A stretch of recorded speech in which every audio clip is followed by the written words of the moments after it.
Fala galera, vamos juntos mais uma vez na sua vibe dessa quinta-feira. Quinta-feira, hein? Já cheirinho de final de semana prolongado, você já se programando. Vamos com o Esporte Mais.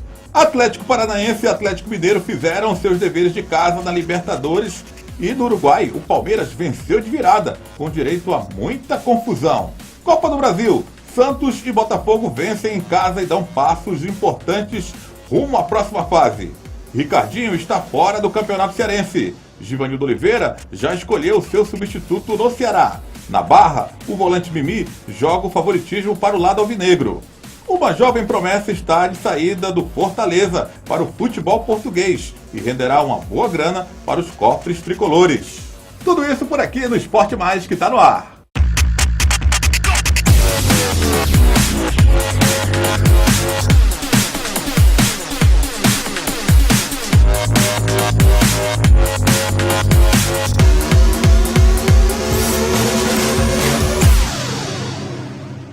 Muito futebol nessa quarta-feira, rodada da Libertadores envolvendo brasileiros. Os atléticos conseguiram fazer o dever de casa. O Palmeiras com uma virada épica contra o Peñarol no Uruguai, com direito a muita confusão.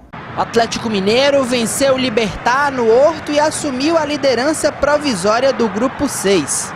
Fred fez o pivô e passou para Robinho, que livre de marcação com tranquilidade tocou para o fundo das redes, abrindo o placar para o Galo, 1-0 Atlético Mineiro. O segundo e último gol da partida, marcado pelo Galo, foi após bate e rebate. A bola sobrou para o atacante Casares, que mandou para o fundo do gol, 2-0 e vitória do Atlético. Na Arena da Baixada, o Atlético Paranaense levou a melhor. Thiago Heleno abriu o placar para o Furacão. Depois de bom cruzamento, o zagueiro subiu mais alto que toda a zaga do Flamengo. E Muralha não alcançou a bola após ser atrapalhado por Eduardo da Silva. 1-0 Furacão. E o Atlético marcou o segundo com o G2. Livre de marcação, ele ampliou para o time da casa fazendo 2-0 em belo chute. Mas no fim da partida o Flamengo ainda diminuiu. Mancoejo cobrou escanteio e Arão aproveitou confusão na área para diminuir para o rubro-negro. 2-1 Atlético Paranaense e fim de papo. No Uruguai, Maurício Afonso abriu o placar para a equipe do Peñarol. Após cruzamento do lado direito, Afonso ganhou de Mina e mandou para o fundo do gol. 1-0 Peñarol. No fim do primeiro tempo, o Peñarol fez o seu segundo gol. Patrick desviou e a bola sobrou para Júnior Arias, emendaram um voleio para o gol de Fernando Praz. 2-0 Peñarol. Mas se engana quem pensa que o Palmeiras perdeu a partida. Logo no início do segundo tempo, o Verdão diminuiu o placar. William recebeu o lançamento e fez uma jogada espetacular, emendando um voleio para o fundo do gol. 2-1 e rapidamente o Palmeiras chegou ao empate. Jean cruzou de muito longe. E Mina subiu mais do que todo o sistema defensivo do Peñarol, mandando para o fundo do gol e empatando a partida. 2-2. E o vira-vira do Palmeiras veio. Jean aproveitou o rebote e cruzou para William, que completou para o gol vazio do Peñarol. 3-2 Palmeiras e fim de papo. O fato lamentável foram as confusões após a partida, como de costume em toda a Copa Libertadores. E tem mais brasileiro em ação hoje na Copa Libertadores da América. No Uruguai, a Chapecoense enfrenta o Nacional. O jogo começa às 7h30 da noite. Um pouco mais tarde, na Arena do Grêmio, em Porto Alegre, a equipe brasileira recebe a visita do Guarani do Paraguai. O jogo começa às 9h45 da noite. E já aqui com o analista do programa, Danilo Queiroz, gente fora da Libertadores. Danilo, o Galo, o Atlético Mineiro, conseguiu uma vitória importante contra o Libertad do Paraguai. Perdeu lá no Paraguai por 1-0, mas jogando no Horto, conseguiu 2-0. Importantíssima vitória, né, Adriano? Se colocava numa situação complicada a equipe do Atlético Mineiro, mas com essa vitória acabou assumindo a liderança do seu grupo. Agora o Atlético Mineiro com 7 pontos está à frente, inclusive do Godoy Cruz, que a equipe argentina liderava o grupo. Só que o Godoy joga hoje, joga fora de casa, na Bolívia, contra o Sport Boys. Para o Atlético, ótimo se o Sport Boys conseguir pregar uma peça. Uma vitória ou um empate do time do Sport Boys deixa o Atlético muito bem na foto. Mas para ele continuar líder, ele vai ter que torcer para o tropeço da equipe argentina que joga na Bolívia. De qualquer forma, ótimo resultado. A gente até falava ontem, né? A disputa direta parece que é exatamente do Atlético com o Olímpia por uma das vagas. E aí o Atlético bateu seu adversário direto, isso foi bem importante para a sua classificação. Olha, teve o choque rubro-negro lá na Arena da Baixada, o Atlético Paranaense venceu o Flamengo. Confrontos brasileiros na Libertadores. Deu a lógica, o Atlético venceu o Flamengo porque os números mostram que o Atlético, jogando na Arena da Baixada, perdeu apenas um jogo para o Flamengo e muitos jogos já disputados lá, o Atlético leva ampla vantagem. Ainda mais com essa questão da grama ainda artificial, né? E o Atlético tem levado muita vantagem nisso. Mas quem viu o jogo de ontem, viu um bom jogo, porque tivemos muitas chances de gol lado a lado e o Flamengo poderia ter empatado o jogo. Para azar dos rubro-negros cariocas, foi o Atlético que num belo contra-ataque marcou o segundo gol. O Atlético já vencia no primeiro tempo, levou um sufoco grande no segundo tempo e o Flamengo só conseguiu fazer o gol que deu números de 2-1 essa partida já no finalzinho. Tomou o segundo gol aos 42, marcou com o Ilharão aos 44. De qualquer forma, quando a gente dá uma analisada na classificação desse grupo, a gente percebe o seguinte: há boas possibilidades dos dois brasileiros conseguirem suas classificações. Nós temos aí 4 rodadas disputadas e os dois estão: o Atlético líder com 7, o Flamengo vice-líder com 6. O problema é a Universidade Católica. Ainda restam 2 rodadas e nessas 2 rodadas as definições. O que é que precisam Atlético e Flamengo? Aquilo que a gente conversou ontem sobre todos os brasileiros.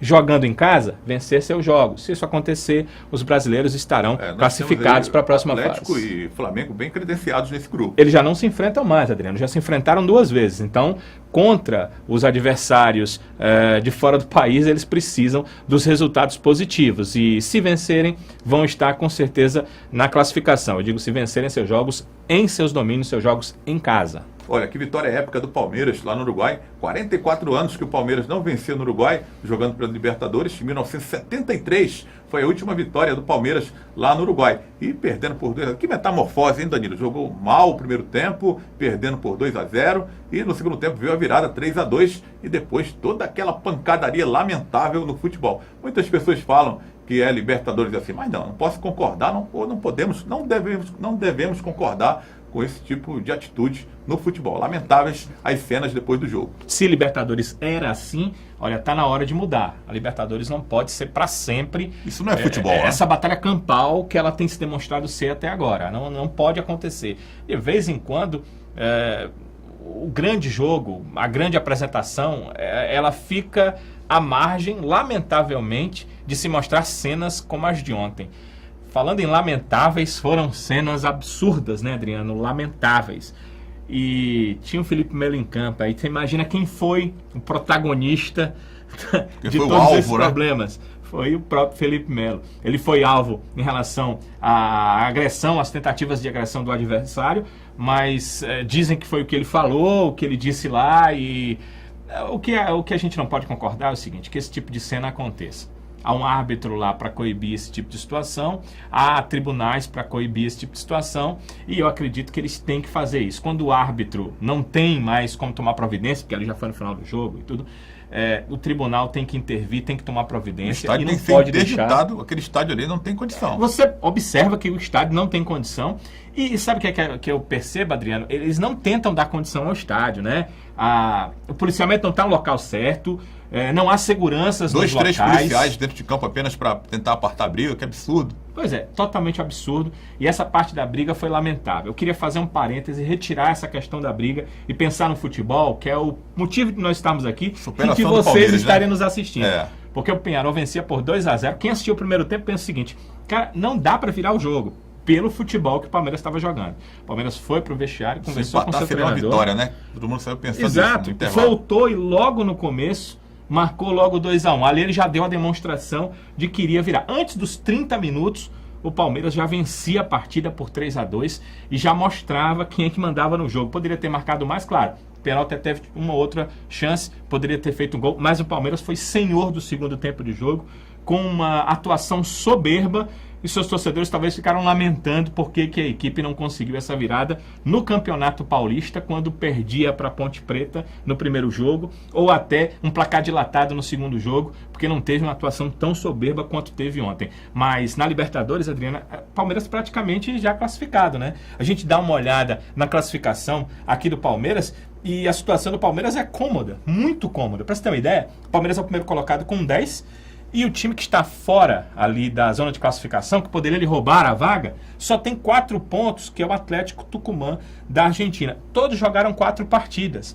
Então, se você somar 6 pontos para o Tucumã, que é o que ele pode chegar aos mesmos 10 do Palmeiras. Quer dizer, cômoda a situação do Palmeiras. Praticamente classificado e praticamente primeiro colocado, porque o segundo colocado só tem 6 pontos, que é o Jorge Wilstermann, a equipe lá da Bolívia. Então, é uma situação que o Palmeiras praticamente já vai administrar a sua classificação, porque na próxima fase da Libertadores, com certeza, a equipe paulista vai estar. Rodada de Copa do Brasil. Santos e Botafogo fizeram a sua parte e venceram seus jogos em casa.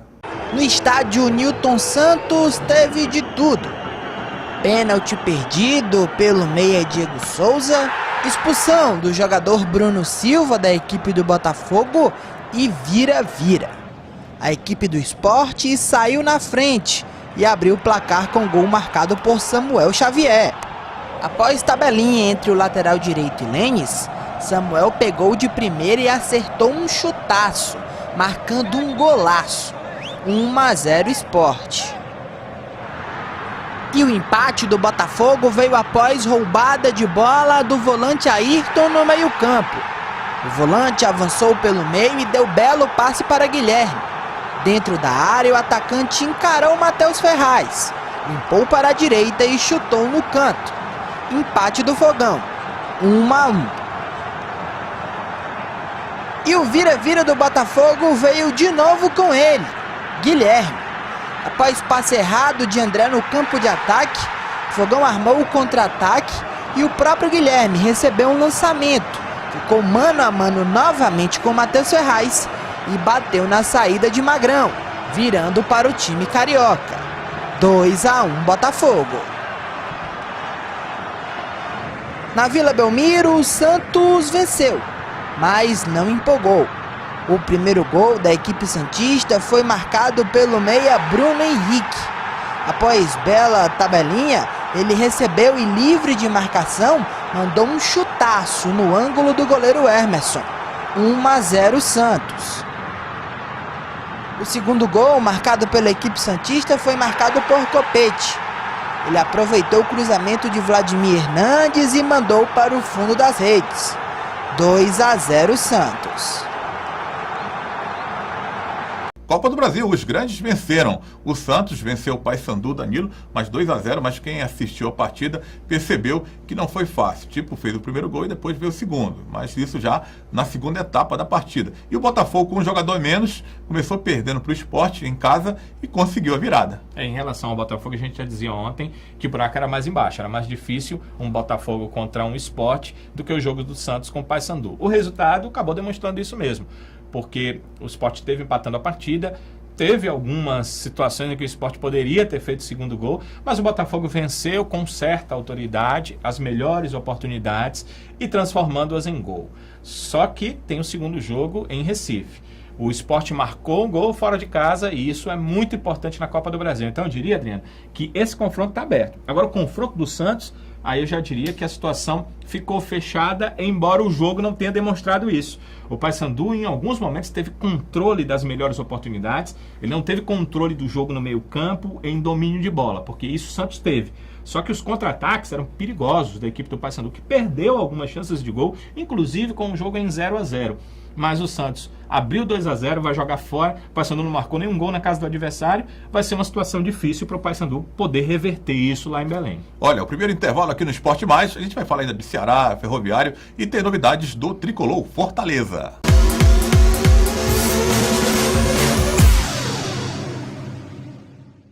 Chute de craques, dando asas para voar, transformando sonhos em realidade. O workshop objetiva revelar atletas que buscam a oportunidade de mostrar seu talento. São 15 dias de palestras, qualificação e treinamentos. Produziremos seu material que será mostrado a clubes profissionais de países como China, Peru, Equador, Coreia, Vietnã, entre outros. Com grande experiência no futebol europeu, um dos palestrantes é Mauro Pacheco. O evento acontece a partir do dia 20 de maio, em um CT, na cidade de Santa Isabel, interior de São Paulo, a 40 minutos da capital. Chute de craque, dando asas para voar, transformando sonhos em realidade.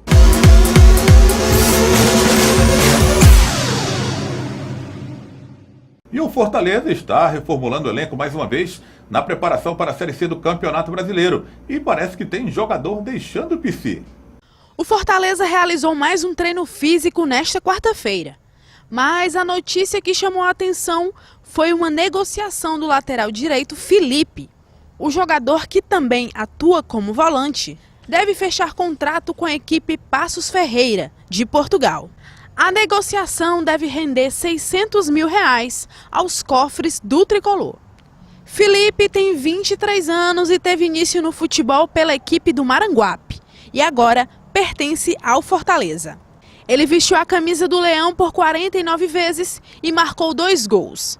O atleta se destacou nos jogos contra o Flamengo pela Copa do Brasil do ano passado.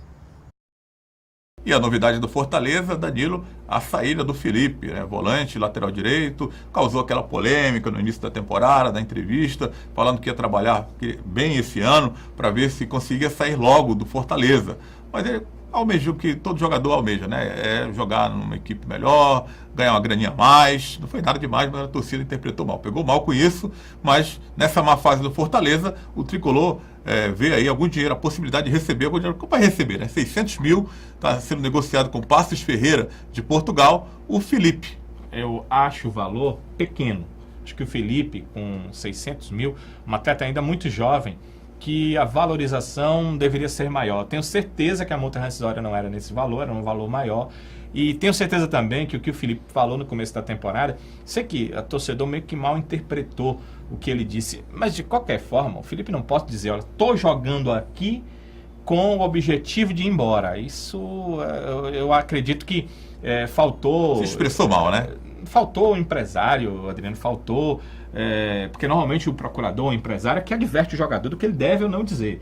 Faltou da própria direção do clube, faltou da assessoria de imprensa, uma conversa com o jogador, se bem que eu sei, e você já trabalhou com assessoria de imprensa, que tem jogador que vai lá, fala o que dá na telha, por mais que você tenha dito que não, não adianta. Felizmente. Mas se ele tivesse uma assessoria melhor, até dos seus próprios procuradores, ele não teria deixado que esse tipo de história prejudicasse a sua continuidade no Fortaleza, porque é um bom ano no Fortaleza. Ao final do ano, ele seria vendido com certeza por uma cifra bem superior. Acho que foi muito pouco para o Felipe. Apenas 600 mil, principalmente no futebol cearense, no né? passado. 600 mil para negociar um jogador jovem no futebol cearense, eu acho muito pouco ainda, né? 1 milhão eu já acharia pouco, 600 mil também eu acho assim, uma cifra assim, muito irrisória para o nosso futebol ainda. Agora foi importante para o Fortaleza, porque me parece que financeiramente o clube estava precisando desse dinheiro, então o dinheiro chegou embora para o clube, pena que poderia ter chegado bem mais, né? Poderíamos ter aí uma cifra pelo menos o dobro desse valor, aí eu acho que por uma transferência internacional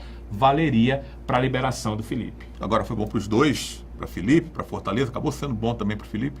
Para o Felipe com certeza, né? Porque eu entendo que esse ano, com o time que o Fortaleza tinha, o elenco que ele tinha, o Felipe tinha que ser bem mais aproveitado. Ele foi pouquíssimo aproveitado nessa temporada, né? A temporada só está no começo, talvez ele fosse muito aproveitado na Série C, mas eu percebo que os treinadores que chegavam, né, o que estava aí, que era o Emerson Maria, percebeu, ele era titular com o Emerson Maria, a ideia era essa. Percebeu que se não se colocasse o jogador continuamente nas partidas, ia ter problemas, porque a torcida vaiava o cara toda vez que ele tocava na bola. Isso é terrível para um jogador de futebol. E depois... Acabou se contundindo, né? Ele também, aí... Mas você percebeu quando ele voltou? Sim. O Marquinhos, que já o conhecia, que já o tinha utilizado N vezes, né? Pensava 2, 3 vezes antes de colocar. E olha que o Marquinhos, sou o cara que chegou dizendo que o elenco do ano passado devia ser mantido. E nesse elenco, o time montado para esse elenco, um dos destaques era o Felipe. E ele não colocou o Felipe como jogador importante, titular do seu time. Ele teve certas ressalvas a colocar o Felipe em várias partidas que eu entendo que ele deveria ter entrado. Quer dizer, deu para perceber que estava todo mundo com medo de se queimar colocando o Felipe no time, e isso passou pelos dois treinadores que o Fortaleza teve nessa temporada. Se isso tivesse acontecido, os valores seriam bem melhores. Foi bom para o Felipe? Foi, porque por aqui ele não iria jogar. Foi bom para o Fortaleza? Foi, porque 600 mil foram muito bem-vindos. Pouco dinheiro, eu acho, e para o Felipe, ótimo, porque lá tenho certeza que quem está contratando é porque vai aproveitá-lo. Olha, a diretoria do Fortaleza promete hoje divulgar uma lista de jogadores que não interessam mais para o restante da temporada. E nela poderia estar o Zé Carlos, o Zé do Gol, por contenção de despesa, já que tem um salário alto. Aí fica aquela questão que a gente pensou muito, que o Fortaleza deveria ter pensado junto conosco. Valia a pena contratar um jogador ganhando um valor bem acima dos demais e fora da realidade financeira do Fortaleza? 75 mil reais. Não, ele vem para marcar gols. Tudo bem, ele vai vir, vai marcar os gols dele. Marcou alguns, né? Marcou, mas ele tinha que ter, o Fortaleza, eu digo, tinha que saber de onde viria essa receita. Eu tenho essa receita. Eu posso fazer esse investimento. Ou seja, mesmo ele sendo um jogador um pouco mais caro, eu vou deixar de contratar jogador X ou Y para que essa receita seja utilizada para contratar o meu goleador, que é o jogador que eu quero para jogar como meu centroavante. Tem essa questão que acho que foi mal analisada pela direção do clube, e é por isso que o Zé Carlos está indo embora. Afora isso, dizer que é porque ele é um jogador que não se cuida fisicamente, quando ele esteve em campo ele resolveu a parada na maioria das vezes.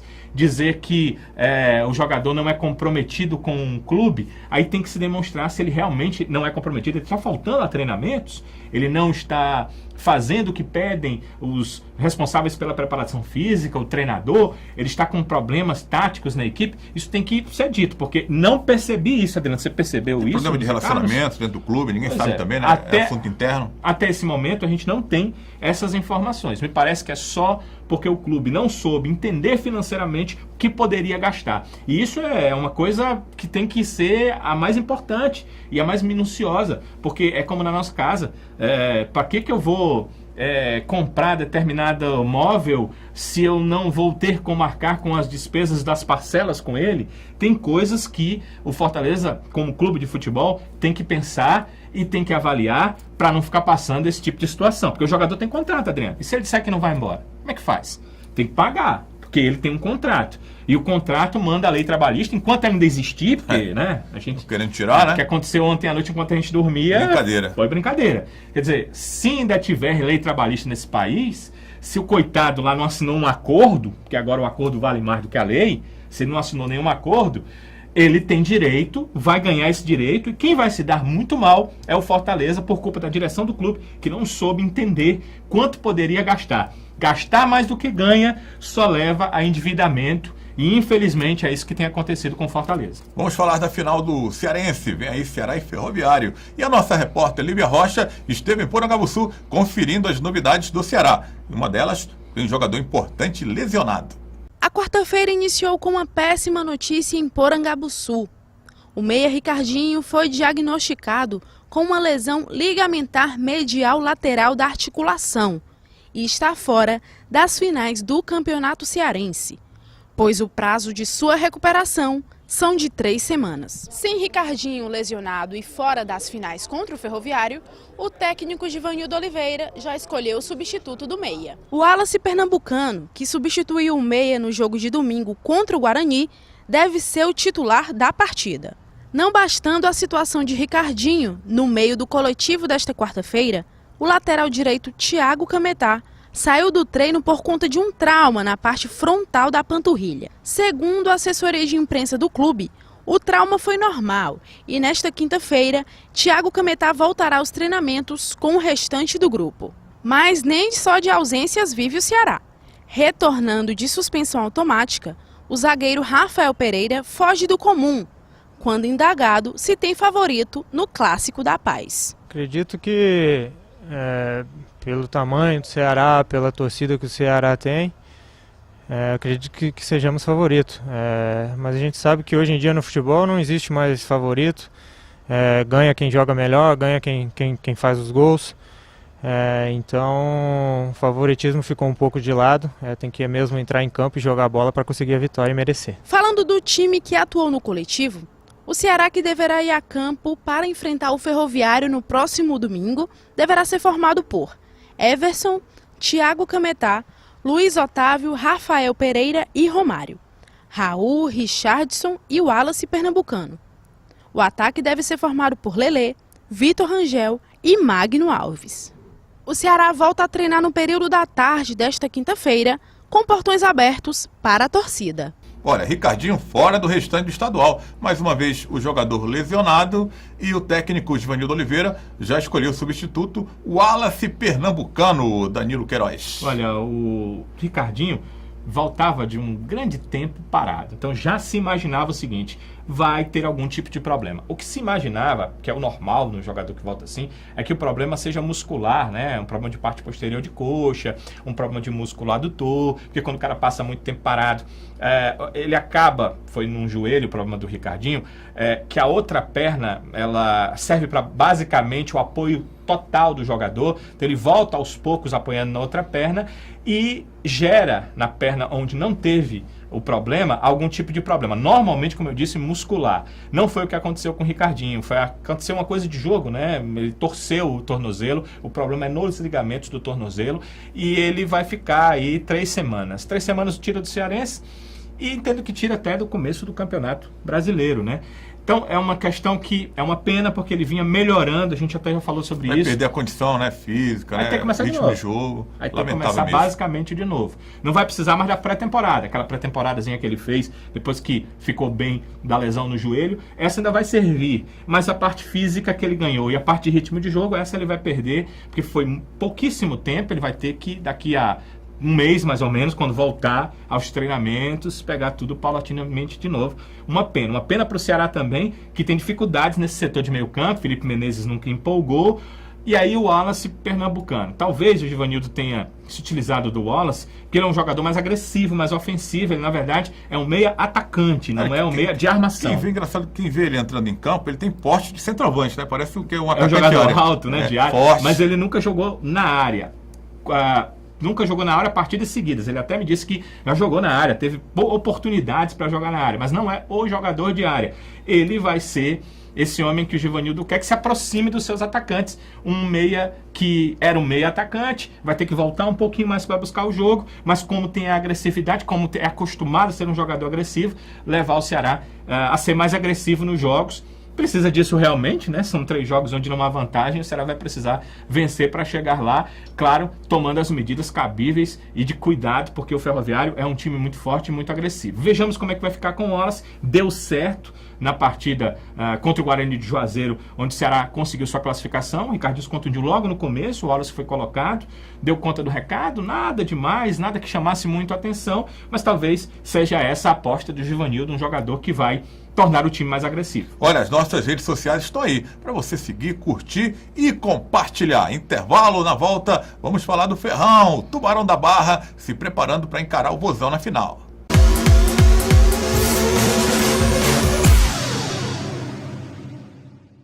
Chute de craques, dando asas para voar, transformando sonhos em realidade. O workshop objetiva revelar atletas que buscam a oportunidade de mostrar seu talento. São 15 dias de palestras, qualificação e treinamentos. Produziremos seu material que será mostrado a clubes profissionais de países como China, Peru, Equador, Coreia, Vietnã, entre outros. Com grande experiência no futebol europeu, um dos palestrantes é Mauro Pacheco. O evento acontece a partir do dia 20 de maio, em um CT, na cidade de Santa Isabel, interior de São Paulo, a 40 minutos da capital. Chute de craque, dando asas para voar, transformando sonhos em realidade.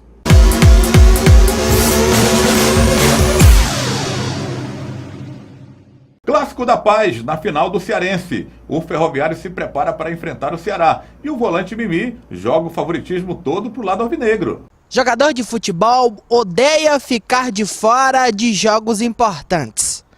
Essa colocação você já deve ter ouvido várias vezes.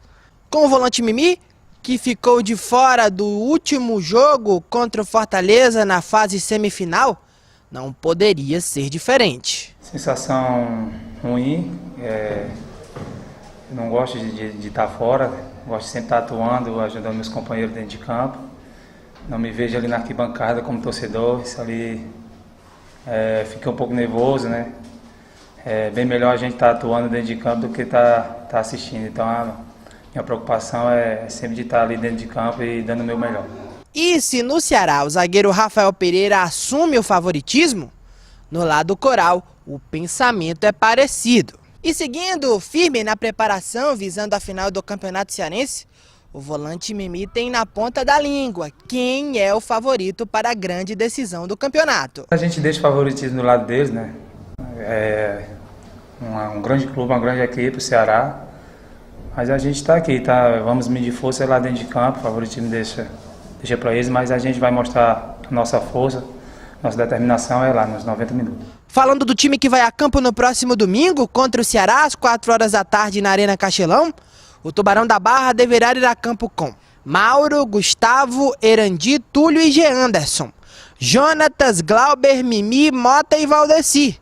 No ataque, isolado, Maxwell. Mimi jogando o favoritismo aí pra cima do Ceará nessa final, Danilo. Não é amplo favorito, mas se a gente tiver que dar favoritismo a alguém, será o Ceará. A campanha no estadual da equipe, o porte da equipe entrando para esse estadual como uma equipe que queria fazer bem diferente da última temporada, onde sequer chegou à segunda fase do Campeonato Cearense. E o próprio time, o que está jogando e o que jogou para chegar a essa final de estadual, demonstram que realmente o Ceará tem esse favoritismo. Mas é um favoritismo pequeno, em cima de um Ferroviário que é a grande sensação do campeonato. Um time que não ia disputar o campeonato, entrou e quando entrou foi para não cair, mas foi galgando espaços, conseguindo juntar boas peças, bons atletas e um bom treinador, porque o Vladimir também tem muito a ver com esse momento importante da equipe do Ferroviário, e chegar à final do campeonato. E chega sem aquela obrigação, Adriano, de ser o campeão porque precisa, porque é o grande, porque é maior do que o seu adversário. Chega com a obrigação somente de fazer as boas partidas que fez contra o Fortaleza, que fez antes contra o Horizonte, que fez antes na primeira fase da competição, para que brinde todos os torcedores e a gente que é amante de futebol com ótimas partidas entre Ceará e Ferroviário. O Ferroviário já conseguiu Copa do Brasil, já conseguiu Copa do Nordeste, já conseguiu chegar a uma final de estadual. Ser campeão estadual seria espetacular. O Mimi disputar o Campeonato Brasileiro, que ele vai disputar no que vem na Série D. O Mimi jogou toda essa responsabilidade para cima do Ceará, mas pode ter certeza que na cabeça dele e dos atletas do Ferroviário, eles sabem que podem mais, eles vão tentar de qualquer forma esse título estadual, mas sem a responsabilidade que o Ceará tem na competição por ser o Ceará Sporting Clube. Olha, Danilo, nós acompanhamos na boa matéria do Rodrigão aí a preparação do Ferroviário, destaque aí para o retorno do Mimi e para desfalque aí do Vitinho, que está suspenso e não vai atuar nessa primeira partida. O time que vem trabalhando, para você, tem sido ideal? Parece que sim, tem sido ideal sim. Inclusive a gente estava falando do Tony Belém, né, ontem, e sim, eu dizendo que Erandi e Túlio jogaram, na maioria das vezes, como os titulares, os dois jogadores ali na dupla de zaga. E que o Tony entraria, se fosse para dar melhor estatura à defesa. Mas que eu até entendia que não havia essa necessidade. Então, parece que é essa a ideia do treinador, né? Manter o Erandi, manter o Túlio, sua dupla titular, não tem para que fazer isso. Só mexe mesmo ali, como você falou, que o Vitinho não vai poder jogar. Mas na estrutura do time não há mexidas. Então, o Ferroviário terá estruturalmente a mesma formatação que teve. E perigosa formatação, né? Porque conseguiu passar pelo Horizonte, conseguiu passar pelo Fortaleza principalmente, e o Ceará que se cuide, porque o Ferroviário com certeza não vem para brincar nessas finais. Valeu, Danilo Queiroz, o Esporte Mais vai se despedindo. Amanhã tem muito mais, só se ligar. Fica ligadinho aqui e também ligadinho nas nossas redes sociais. facebook.com/Esporte Mais na TV. Tem um Instagram, @Esporte Mais TV. Twitter, @Esporte Mais na TV. Temos um canal no YouTube, vai lá, faz sua inscrição e acompanhe tudo que rola por aqui. É Esporte Mais na TV, que volta amanhã.